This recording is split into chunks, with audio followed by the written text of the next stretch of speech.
Why doesn't ego accept stop-loss orders? Resistance mechanism in investment psychology. A stop-loss order is technically a simple risk management tool, accepting the error at a predetermined level and limiting the loss. But in practice, many investors don't use stop-loss orders. Even if they do, they cancel them. They lower the level. Or they wait a little longer. The reason for this is often not the market, but the ego. 1. Ego and the need to be right. When a stop-loss order is triggered, this happens. The trade closes. The loss is confirmed. The wrong decision is acknowledged. For the ego, this means, I was wrong.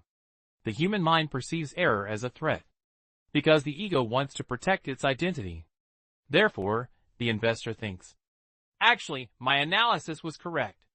The market is irrational. If I wait a little longer, it will turn around. A stop-loss order is not just a financial confrontation, but also a psychological one. 2. Self-serving bias.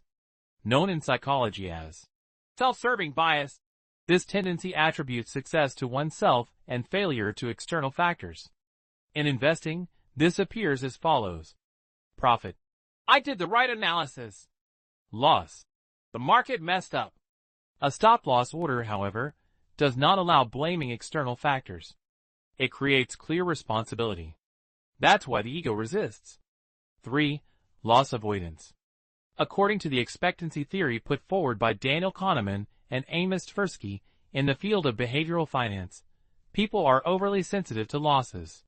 When a stop-loss order is triggered, the loss ceases to be abstract. It becomes real. The pain becomes clear. The ego wants to delay this pain. That's why the stop-loss level is lowered. 4. Hope and denial mechanism. Not using a stop-loss order is often based on the thought, I haven't sold yet, so I haven't lost. This mental accounting is a defense mechanism. In reality, a loss has occurred. But because it hasn't been realized, it is psychologically held on hold.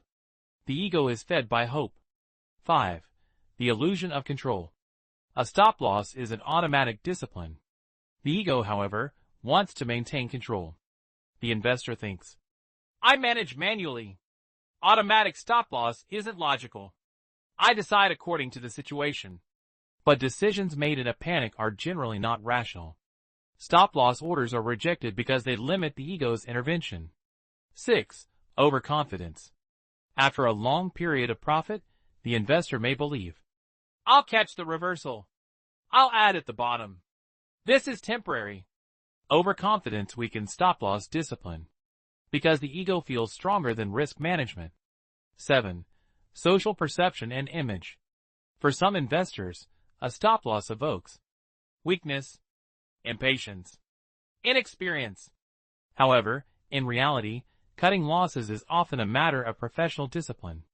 But the ego doesn't want to appear to have given up. 8. The true meaning of stop-loss. A stop-loss says, not every trade has to be right. I might be wrong. The risk is limited. The ego, however, wants, I am right. This is temporary. It will turn around. This is where the conflict begins. The big picture?